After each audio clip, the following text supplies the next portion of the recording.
Selamat pagi Indonesia. Anda menyaksikan seputar Bali terkini pukul 10 WITA bersama saya Dio Priawan.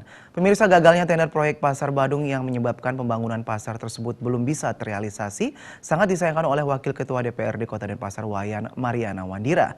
Pihaknya berharap ada terobosan lain yang bisa dilakukan sehingga pembangunan bisa direalisasikan dan bantuan dari pemerintah pusat bisa dimanfaatkan dengan maksimal. Mundurnya pembangunan Pasar Badung pasca kebakaran beberapa waktu lalu sangat disayangkan sejumlah pihak termasuk Dewan Denpasar. Mundurnya pembangunan diduga akibat gagalnya penentuan pemenang tender yang memperbolehkan UMKM untuk ikut dalam proses tender. Padahal dalam aturan tertulis jelas ruang lingkup pekerjaan yang boleh diambil UMKM sehingga sulit untuk bisa mengerjakan pembangunan Pasar Badung yang nilai nominal rupiahnya sangat besar.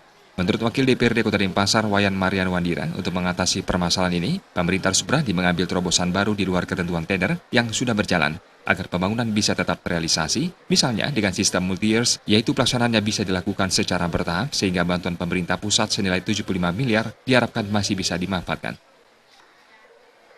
Nah, kalau misalnya sekarang kita tidak melakukan apa-apa akibat dari gagal tender ini, tentu masyarakat akan menilai bahwa pemerintah Kota Denpasar sudah gagal untuk memperbaiki citra perekonomian Kota Denpasar melalui ikonnya yaitu Pasar Badung. Maka dari itu kita sarankan kepada pemerintah untuk sedikit tidaknya melakukan terobosan-terobosan yang lain di luar ketentuan tender yang ada. Tetapi dalam hal ini kita menginginkan, tetap kita menginginkan untuk merealisasikan proyek Pasar Badung ini melalui sistem-sistem pembangunan yang lain. Misal sistem multi-years yang bisa dikerjakan secara bertahap.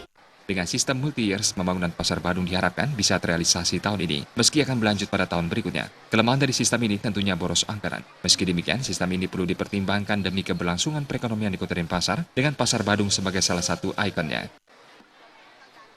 Pratnya Paramita, Bali TV. Kami akan kembali di seputar Bali terkini 1 jam mendatang. Selamat pagi dan sampai jumpa.